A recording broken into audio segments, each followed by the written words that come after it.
Good morning दोस्तों। Online school मंडा में आप सभी का स्वागत है। आज अपन विज्ञान का अगला टॉपिक पढ़ते हैं।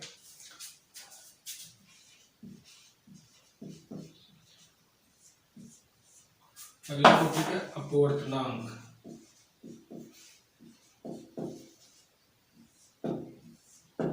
तो देखो अपवर्तनांक क्या होता है। अपवर्तनांक होता है कि दो माध्यम में प्रकाश की चाल का अनुपात, दो माध्यम दे रखे हैं उनमें प्रकाश की चाल का अनुपात ही क्या कहलाता है, अपवर्तनांक कहलाता है। यदि अपवर्तनांक के दौरान आपतन कोण आई व अपवर्तन कोण आर का मान, जिसको अपन किससे लिखते हैं, साइन आई बटा साइन आर, जिसको अपन अपवर्तनांक के द्वारा समझते हैं। तो देखो डायग्राम के द्वारा अपन इसको समझते हैं। ये अपना कोई माध्यम है, इस बोर्ड को माध्यम फर्स्ट मान लेते हैं, मतलब कि माध्यम एक, और इसको मान लेते हैं माध्यम दो।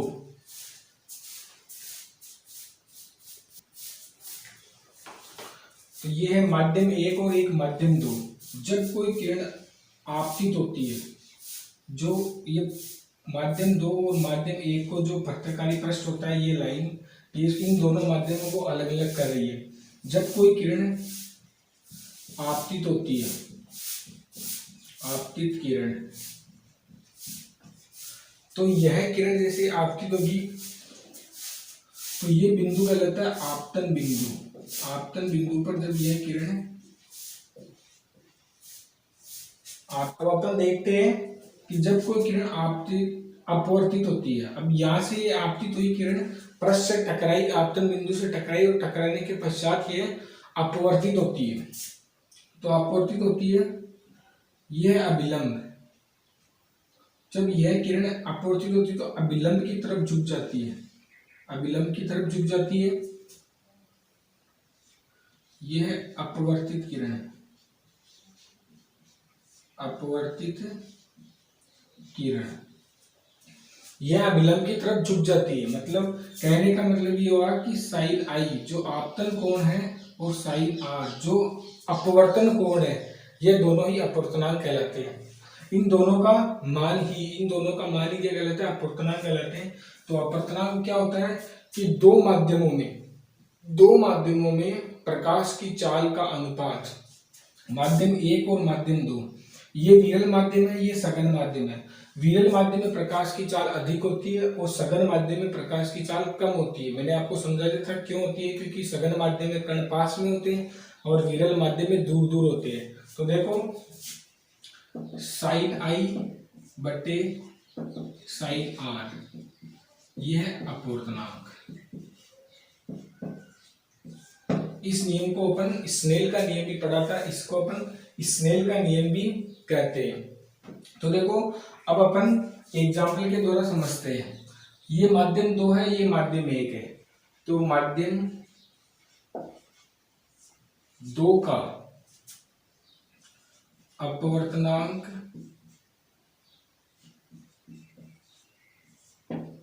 माध्यम एक के सापेक्ष, माध्यम एक के सापेक्ष। तो अपवर्तनांक n माना अपवर्तनांक क्या है, n है। तो जिस माध्यम के सापेक्ष अपन निकालते हैं और जिस माध्यम का अपन अपवर्तनांक निकालते हैं, वह माध्यम, यह किरण निकलना तो इसे सीधी जाती थी, लेकिन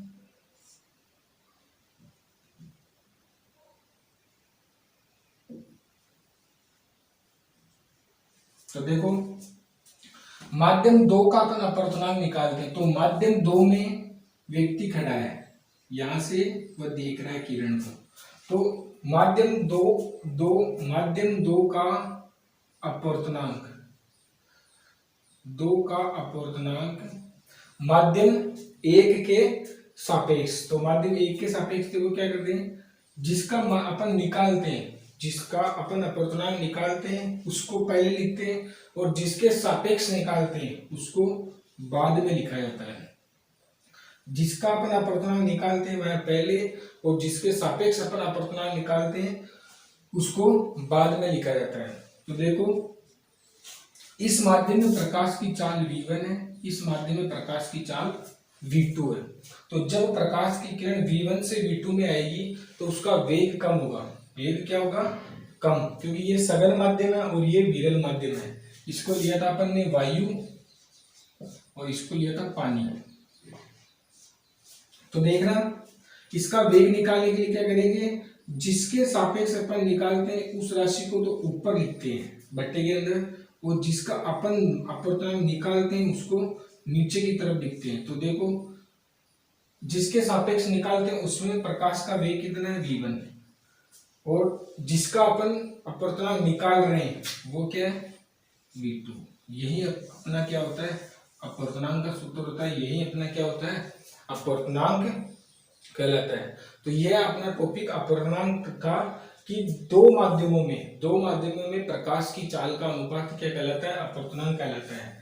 ये सूत्र था अपना स्नेल का नियम। इसको जब यहाँ अपन मान रखते हैं साइन आई का और साइन आर का, कि वह अभिलंब के साथ कितना कोण बना रहा है, और ये अपवर्तित किरण अभिलंब के साथ कितना कोण बना रही है, और आपतित किरण अभिलंब के साथ कितना कोण बना रही है। मतलब आपतन कोण और अपवर्तन कोण दोनों को क्या कहते हैं? क्या दोनों का मान रख देंगे तो अपवर्तनांक का मान अपन को आ जाएगा। अब देखो आगे अपन पढ़ेंगे पूर्ण आंतरिक परावर्तन। पूर्ण आंतरिक परावर्तन देखो क्या होता है, कोई अगर परिभाषा के द्वारा समझते हैं तो देखो पूर्ण आंतरिक परावर्तन देखते हैं अपन। पूर्ण आंतरिक परावर्तन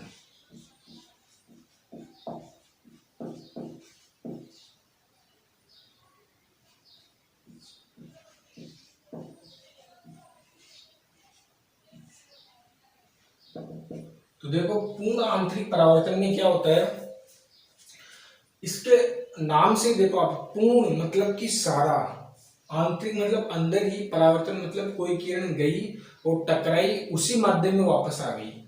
जिस माध्यम में उसका आपतन हुआ, जिस माध्यम में उसका जो आपतित किरण जाती है वह उसी माध्यम में परावर्तित होती है, वह कहलाता है पूर्ण आंतरिक परावर्तन। तो पूर्ण आंतरिक परावर्तन में देखो 3 डायग्राम है, उन 3 डायग्राम के द्वारा अपन समझेंगे पूर्ण आंतरिक परावर्तन में क्या होता है।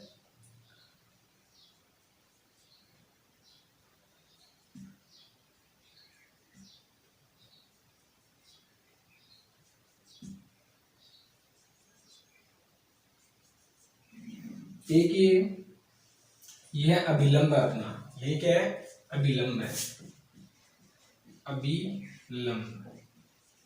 तो देखो जब कोई प्रकाश की किरण सॉरी, यह है सघन माध्यम जिसको मानते हैं अपन पानी, और यह है विरल माध्यम जिसको मानते हैं अपन वायु। ठीक है, एक डायग्राम हो रहा है, चलो पहले ये डायग्राम समझ लेते हैं। अब देखो पहले तीनों डायग्राम अपन बना लेते हैं ताकि समझने में थोड़ी सी दिक्कत नहीं हो।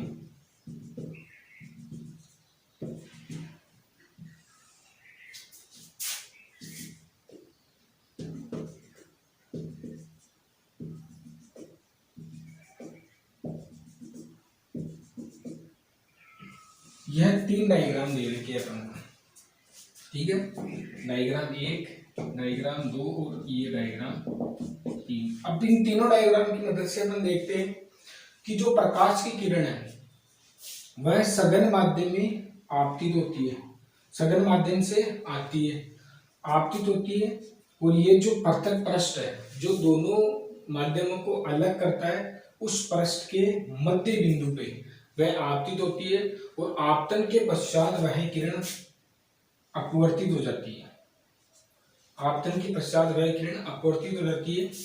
तो यह कोण कहलाता है कोण आई, और यह कोण कहलाता है कोण आर। मतलब अभिलंब के साथ ये किरण क्या कोण आई का निर्माण करती है, और यह कोण आर का निर्माण करती है। अपवर्तित किरण देखो, ये अपवर्तित किरण, और ये है आपतित किरण। आपतित मतलब आने वाली किरण, अपवर्तित मतलब जाने वाली किरण, टकराने के पश्चात चली गई।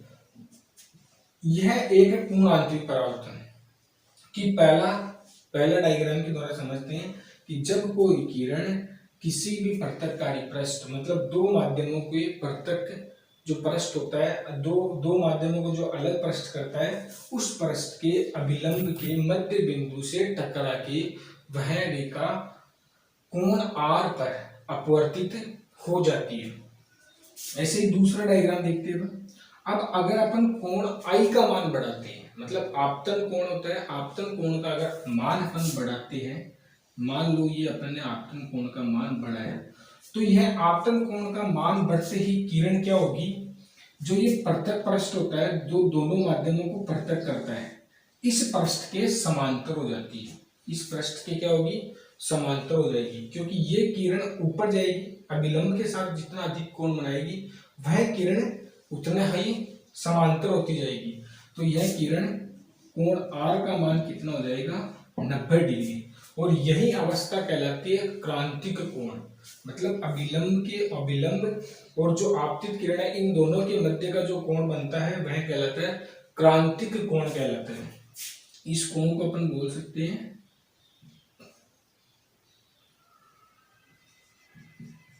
क्रांतिक कोण। यह किरण आपतित किरण है, यह अपवर्तित किरण है। जैसे अपन इसको बढ़ा देंगे तो बढ़ाते क्या होगा, वह किरण पृथककारी पृष्ठ के समांतर हो जाती है। ऐसे अपन तीसरे डायग्राम में चलते हैं। ये क्या, अपन पूर्ण आंतरिक परावर्तन की कुछ कंडीशंस देख रहे हैं कि जब किरण ऐसे आपतित होती है तो अपवर्तित हो जाती है सीधी इतने डिग्री कोण पे, तो थोड़ी सी किरण अगर अभिलंब से थोड़ा दूर जाती है, कोण I का मान बढ़ेगा तो आपतन कोण कहलाएगा वह, और वह आप जो अपवर्तित किरण रहेगी वह उसके समांतर हो जाएगी। और तीसरी कंडीशन में क्या होता है, पूर्ण आंतरिक परावर्तन हो जाता है। जैसे ही अपन इस कोण को और बढ़ाते हैं तो यह किरण क्या होगी, कोण I, जो कोण I है तो यह किरण क्या होगी, यहां से आपतित होगी, आपतित किरण, और आपतित किरण होगी तो यह किरण क्या होगी, इस पृथककारी पृष्ठ के आपतन बिंदु से टकराएगी और टकराने के पश्चात वह उसी माध्यम में वापस परावर्तित हो जाएगी। क्या हो जाएगी, अपवर्तित नहीं, परावर्तित हो जाएगी, उसी माध्यम में वापस परावर्तित हो जाएगी। तो देखो यह परावर्तित किरण होगी।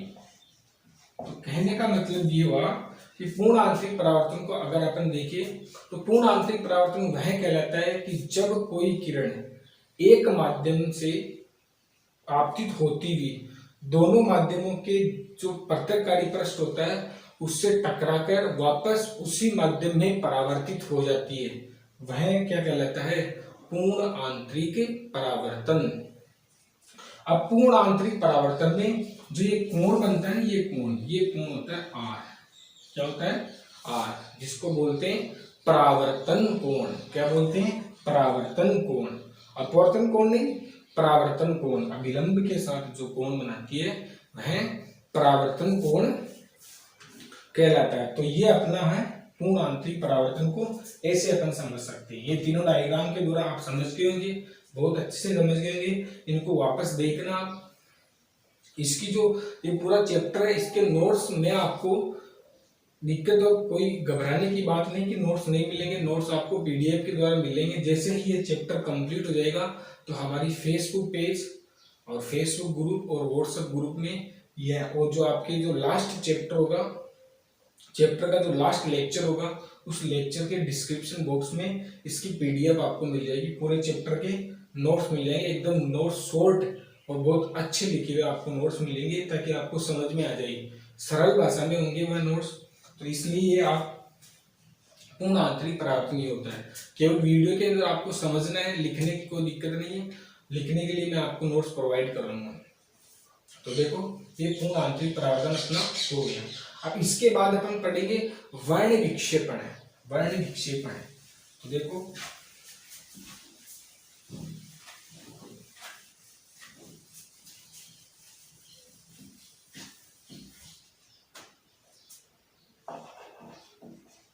वर्ण विक्षेपण है। अब वर्ण क्या होता है, वर्ण होता है जो रंग होते हैं ना अपने, रंग, लाल रंग हुआ, बैंगनी रंग हुआ, पीला रंग हुआ, तो ये क्या क्या कहलाते हैं, रंग। रंगों को क्या बोलते हैं अपन साइंस में, वर्ण। विक्षेपण, विक्षेपण मतलब अपने पथ से विचलित हो जाना, अपने पथ से विचलित हो जाना, वह क्या कहलाता है, वर्ण विक्षेपण कहलाता है। तो देखो वर्ण विक्षेपण में क्या होता है, देखते हैं अपन वर्ण विक्षेपण क्या होता है। इसमें क्या होता है कि जब कोई श्वेत प्रकाश, सफेद प्रकाश की किरण किसी प्रिज्म के ऊपर गिरती है, किसी प्रिज्म के ऊपर गिरती है, तो वह किरणें अपवर्तन के पश्चात, अपवर्तन के पश्चात वह किरणें जब उनको अपन देखते हैं तो कहाँ, एक पर्दे के ऊपर देखा जा सकता है कि ये कौन कौन सी रंग की किरणें हैं। तो देखो ये अपना एक प्रिज्म है, टॉपिक छोटा सा है लेकिन इंपॉर्टेंट है। जब कोई प्रकाश की किरण आई, श्वेत प्रकाश, ठीक है, श्वेत प्रकाश की किरण आई और यह इससे प्रिज्म से टकराई, टकराने के पश्चात यह किरण क्या होगी, इस प्रिज्म में जाएगी ऐसे, ठीक है, और जाने के पश्चात वह कुछ कोण पे विचलित हो जाएगी। तो इस श्वेत प्रकाश से कितने रंग निकलते हैं देखना, 7 रंग निकलते हैं। जो इंद्रधनुष होता है उसके अनुसार 7 रंग निकलते हैं।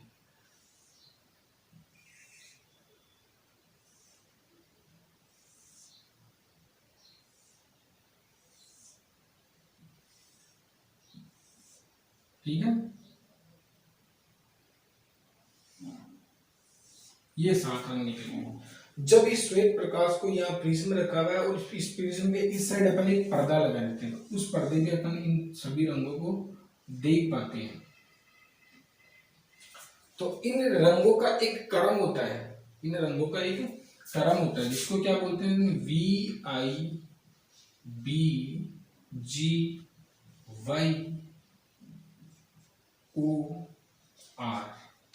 इन रंगों का ये क्या होता है, एक क्रम होता है कि जब श्वेत प्रकाश इस प्रिज्म से टकराएगा तो टकराने के पश्चात वह 7 रंगों में बढ़ जाएगा, मतलब 7 रंगों में विभक्त हो जाएगा। तो देखो पहला रंग होता है ऊपर वोयलेट रंग, कौन सा, वोयलेट रंग, जिसको अपन क्या बोलते हैं, पीला रंग, पीला। इंडिगो रंग, इंडिगो होता है जामुनी, जामुन होता है ना वैसा कलर, जामुनी। बी ब्लू, नीला रंग। अगला होता है ग्रीन, हरा रंग। येलो, पीला, सॉरी वॉयलेट मतलब बैंगनी रंग, सॉरी वो गलती होगी, बैंगनी रंग होता है। ऑरेंज जो संतरा होता है वैसा, और लाल रंग। ये 7 रंगों का क्या होता है, अपवर्तन होता है कि जब कोई श्वेत प्रकाश की किरण आएगी, प्रिज्म से टकराएगी, तो प्रिज्म से टकराने के पश्चात वह 7 रंगों में विभक्त हो जाएगी, और यही क्या कहलाता है, अपना वर्ण विक्षेपण कहलाता है। यह उदाहरण किसने दी थी, यह न्यूटन ने दी थी। न्यूटन के अनुसार श्वेत प्रकाश में स्पेक्ट्रम के वर्ण उपस्थित होते हैं, श्वेत प्रकाश में स्पेक्ट्रम के जो वर्ण है वह उपस्थित होते हैं।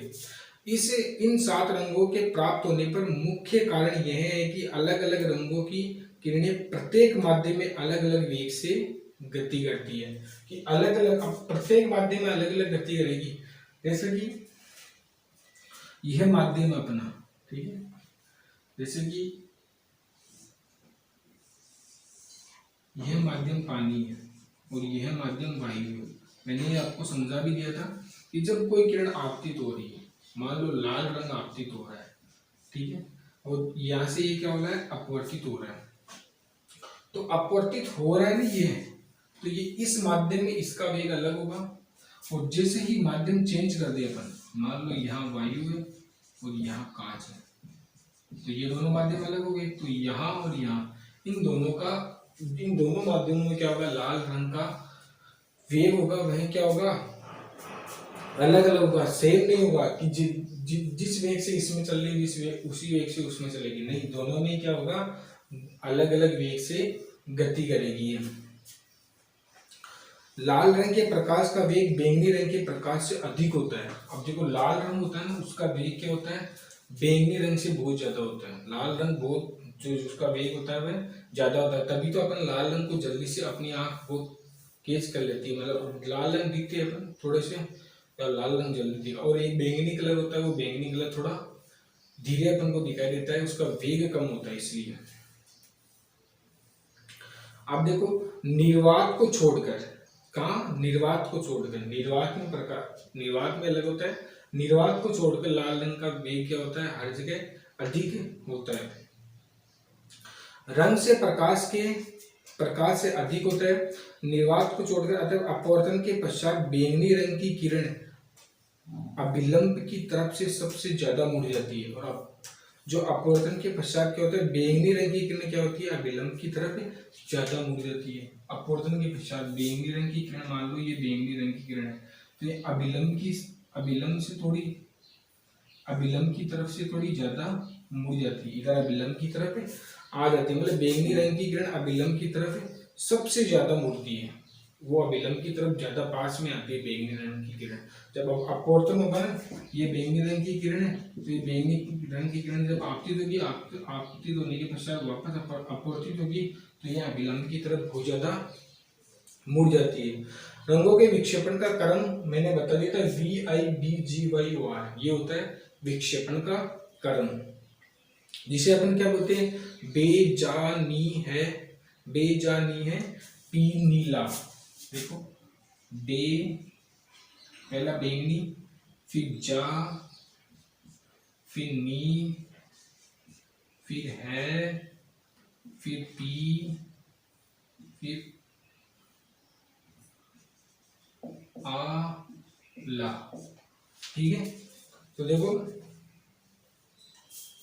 ये होता है इनका करण। ऑरेंज या नारंगी, ने लिख दिया नारंगी, समझ में आ जाता है कि ये इनका करण होता है। तो आपको एग्जाम में पूछ सकते हैं कि वर्ण विक्षेपण में जो कलर होता है, जो अपवर्तित होता है, उनका करण कैसे होता है। तो सबसे पहले ऊपर होता है बैंगनी, फिर नीचे जामुनी, फिर नीला, फिर हरा, फिर पीला, फिर ऑरेंज, और फिर लाल, मतलब नारंगी कलर। ऑरेंज मतलब होता है नारंगी, नारंगी। तो ये 7 कलर होते हैं, इनका क्रम आपको याद रखना है। क्रम एग्जाम में पूछते हैं, एक न एक क्वेश्चन क्रम का आता है कि वर्ण विक्षेपण में जो कर्ण होते हैं, जो प्रिज्म से टकराने के पश्चात वो जो अपन को स्पेक्ट्रम वो प्राप्त होता है, उसका कलर के वो उनका क्रम बताइए। तो वर्ण विक्षेपण में क्रम क्या होगा, बेजानी है पी नैला। ये आप कोई भी ट्रिक बना सकते हो, इसकी बहुत सारी ट्रिकें होती है, और ट्रिक बना के आप इसको याद कर सकते हो। तो ये होता है श्वेत प्रकाश का वर्ण विक्षेपण, अपन ने ये पढ़ लिया। तो आज की क्लास अपनी इतनी है। जो पूर्ण आंतरिक परावर्तन पढ़ा आज अपन ने, अपवर्तन पढ़ा, और श्वेत प्रकाश का वर्ण विक्षेपण पढ़ा। ये कुछ छोटे छोटे टॉपिक थे, लेकिन इंपोर्टेंट टॉपिक थे। अब अपन जो अगली क्लास है उसमें पढ़ेंगे गोलीय दर्पण, गोलीय लेंसों के बारे में पढ़ेंगे, और जल्दी अपना चैप्टर पूरा होने वाला है। तो मैं इसके जो पीछे के पर्सन है वो भी आपको करवाऊंगा, यही बोर्ड पे करूंगा, सारे के सारे पर्सन, उनको सबको आपको उत्तर बताऊंगा, उनका आंसर बताऊंगा, यही बोर्ड पे कराऊंगा आपको। तो आप इनको ध्यान से पढ़ो। ऑनलाइन स्कूल जो मंडा चैनल है, यूट्यूब चैनल है, आप इसको सब्सक्राइब करो, लाइक करो और शेयर करो ज़्यादा से ज़्यादा। धन्यवाद, थैंक यू।